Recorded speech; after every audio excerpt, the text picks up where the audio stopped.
বাংলাদেশে আল কায়েদার সম্প্রসারণ নিয়ে জাতিসংঘের রিপোর্ট অনুমান নির্ভর, তাই এটি আমলে নিচ্ছে না সরকার, এমনটা জানিয়েছেন স্বরাষ্ট্রমন্ত্রী সালাউদ্দিন আহমেদ। সোমবার দুপুরে সাংবাদিকদের তিনি এসব কথা বলেন। বাংলাদেশে আল কায়েদার ঘাঁটি করবার চেষ্টার বিষয়টিকে সরকার কিভাবে দেখছে এমন প্রশ্নের জবাবে সালাউদ্দিন আহমেদ বলেন, কারা রিপোর্ট দিয়েছে সে রিপোর্ট নিয়ে আমি শুনেছি, সেটা পড়িনি। ওখানে হয়তো কিছু অবজারভেশন দিতে পারে, আমি না দেখে বলতে পারবো না। জাতিসংঘের প্রতিবেদনের পর সরকার বিষয়টিকে আমলে নিচ্ছে কিনা এমন প্রশ্নে তিনি বলেন, আমরা এগুলো আমলে নিচ্ছি না, রিপোর্ট এখনো পড়িনি। তাছাড়া আমি যতটুকু শুনেছি ওখানে বলা হয়েছে তারা একটা অ্যাজিউম করেছে, একটা অনুমান করেছে যে এরকম হতে পারে। তো অনুমান নির্ভর কোনো রিপোর্টের উপর আমরা অ্যাকশন নিতে পারি না।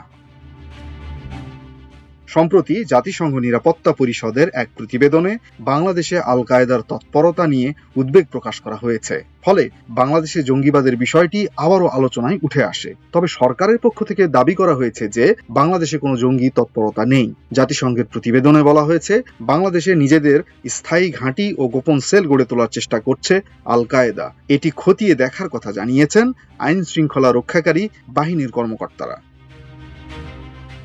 প্রতিবেদনে আরো বলা হয়েছে, একিউআইএস একটি খণ্ডিত গোষ্ঠী থেকে আঞ্চলিক সন্ত্রাসী সংগঠনে রূপান্তরিত হচ্ছে। বড় ইউনিটের বদলে তারা এখন বিভিন্ন জায়গায় ছড়িয়ে ছিটিয়ে থাকা ছোট ছোট সেলের মাধ্যমে কাজ করছে। এর পাশাপাশি সংগঠনটি শক্তিশালী লজিস্টিক ও আর্থিক নেটওয়ার্ক গড়ে তুলছে বলেও দাবি করা হয়েছে। এদিকে আইন শৃঙ্খলার উন্নতির বিষয়ে স্বরাষ্ট্রমন্ত্রী বলেন, আইন শৃঙ্খলা নিয়ে সন্তুষ্টির বিষয়ে জনগণ বলবে। আমরা বলবো আইন শৃঙ্খলা পরিস্থিতির উন্নয়ন করতে পেরেছি, তবে জনপ্রত্যাশা অনুযায়ী উন্নতি করতে আরো সময় লাগবে। আমাদের মাত্র 6 মাস পার হলো, এর মধ্যে আমরা অনেক সংস্কার কাজ করেছি। সরকার দায়িত্ব নেওয়ার পর প্রথম 180 দিনে বিভিন্ন সংকট মোকাবেলায় সফলতার দাবি করে স্বরাষ্ট্রমন্ত্রী বলেন, প্রধানমন্ত্রীর নেতৃত্বে আমরা 2-1টি সংকটময় মুহূর্ত খুব সফলতার সঙ্গে মোকাবেলা করেছি।